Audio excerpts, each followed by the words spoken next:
ఇవాళ మిత్రులారా, ఈ వేదిక మీద ఉన్న మేమెవరం పెద్ద పెద్ద బ్యాక్గ్రౌండ్ల నుంచి వచ్చిన వాళ్ళం కాదు. చరణ్కు బ్యాక్గ్రౌండ్ ఉంది, కానీ చరణ్ని ప్రభావితం చేసిన చిరంజీవి గారు ఏ బ్యాక్గ్రౌండ్ లేకుండా కష్టపడి కింది నుంచి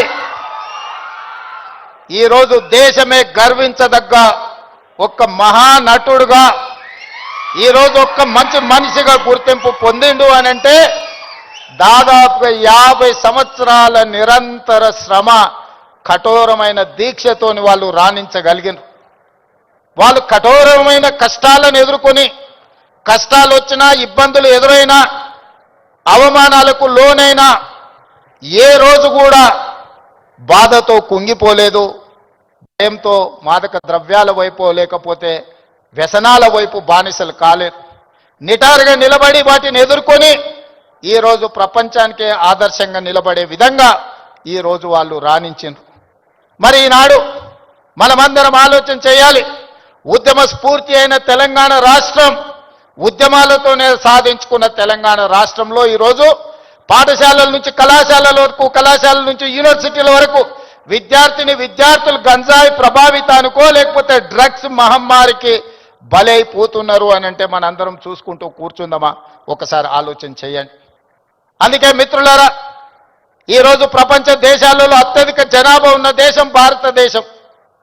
కానీ ఈరోజు మీరు ఆలోచన చేయండి, మొన్న జరిగిన ఒలింపిక్స్ క్రీడల్లో పుల్లెల గోపీచంద్ గారు తయారు చేసిన వాళ్ళు కాస్తో కూస్తో మెడల్స్ సాధించి, సానియా మిర్జా కావచ్చు, లేకపోతే పివి సింధు కావచ్చు, లేదా నిఖత్ జరీన్ కావచ్చు, లేకపోతే సిరాజుద్దీన్ కావచ్చు, వీళ్ళు క్రీడలలో రాణించి ఈ దేశ ప్రతిష్టను కాపాడింది. ఒకవైపు 140 కోట్ల జనాభా ఉన్న భారతదేశం ఒలింపిక్స్లో ఒక్క గోల్డ్ మెడల్ సాధించలేదు అని అంటే ఇది ప్రపంచంలో మనకు అవమానం కాదా? ఒక్కసారి ఆలోచన చేయండి. ఈరోజు ఈ దేశంలో ఉన్న జనాభాలో 15 సంవత్సరాలు పైబడి 40 సంవత్సరాల లోపల ఉన్న యువత 68%. 140 కోట్ల జనాభాలో 68% యువత ఉన్న దేశం ప్రపంచంలో ఏకైక దేశం భారతదేశం. ఈ భారతదేశం ఒలింపిక్స్లో ఒక గోల్డ్ మెడల్ సాధించలేదు అని అంటే మనందరం ఆలోచన చేసి ఈరోజు ఒక నిర్ణయం తీసుకోవాలి. అందుకే మిత్రులారా, ఈరోజు మీ అందరినీ వేదిక మీద నుంచి ఈడికొచ్చిన వాళ్ళు 100 మందే ఉండొచ్చు, కానీ తెలంగాణ రాష్ట్రంలో ఉన్న లక్షలాది మంది విద్యార్థులను ఈ వేదిక మీద నుంచి నేను అడుగుతున్న మీ రేవంత్ అన్నగా, ఇది మన దేశానికి, మన రాష్ట్రానికి గౌరవాన్ని తెచ్చిపెట్టేదేనా? ఈ గంజాయికి బానిసలం అయితే ఈరోజు ఈ దేశం మనుగడ సాధిస్తుందా? ఇంతకుముందు మిత్రులు చెప్పినట్టు మన దేశం యొక్క యువ సంపదను నిర్వీర్యం చేయాలి అంటే విజయ్ దేవరకొండ ఒక అంశాన్ని ప్రస్తావించండు. ప్రపంచ దేశాల ఆర్థిక వ్యవస్థను అధిగమించి సాంకేతికంగా అన్ని రకాలుగా ఈ దేశం ముందుకు వెళ్తే ఈ దేశాన్ని ఇంకా ఎదుర్కోలేము అన్నవాళ్ళు ఏదో రకంగా మనల్ని దెబ్బతీయాలని చూస్తారు. ఆ దెబ్బతీయడానికి ఒకరు యుద్ధం ఎన్నుకోవచ్చు, ఇంకొకరు కోవిడ్ని ఎన్నుకోవచ్చు, ఇంకొకరు గంజాయి లేదా డ్రగ్స్ ఎన్నుకోవచ్చు. శత్రులు ఏమైతే కోరుకుంటున్నారో, ఏ ఆలోచనతో ఈ దేశాన్ని నిర్వీర్యం చేయాలనుకుంటున్నారో అందులో మనం భాగస్వాములం అవుదామా? వాటిని ఎదుర్కొని నిటారుగా నిలబడదామా? ఈరోజు ఆలోచన చేయండి మిత్రులారా.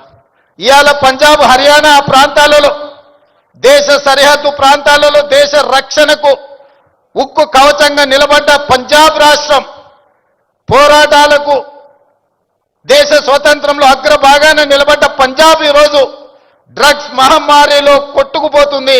ఇవాళ పంజాబ్ రాష్ట్రం నిర్వీర్యమైంది. అక్కడ యువత బానిసలుగా మారి గంజాయికు, డ్రగ్స్కు లోనై ఈరోజు ఆ కుటుంబాలు ఈరోజు అంతులేని దుఃఖంలో మునిగి తేలుతున్నారంటే దీనికి కారణాన్ని మనం ఆలోచన చేయాల్సిన అవసరం ఉన్నది. ఇవాళ ఒకనాడు యుద్ధం అంటేనే పంజాబీ వీరులు యుద్ధంలో ముందు బాగానే నిలబడి దేశాన్ని గెలిపించిన వాళ్ళు. ఈరోజు మరి అలాంటి వీరులున్న పంజాబ్ రాష్ట్రం నిర్వీర్యం అయిపోయి అక్కడ యువత గంజాయి డ్రగ్స్కి బానిసలు అవుతున్నారు అని అంటే ఇది ఎంత వేగంగా మనల్ని కబలిస్తుందో ఒక్కసారి ఆలోచన చేయండి. అందుకే డిసెంబర్ 7, 2023 నాడు బాధ్యత చేపట్టిన తర్వాత ఉన్నతాధికారులను మా మంత్రివర్గ సహచరులను సమీక్షకు పిలిచి స్పష్టమైన ఆదేశాలు ఇచ్చిన.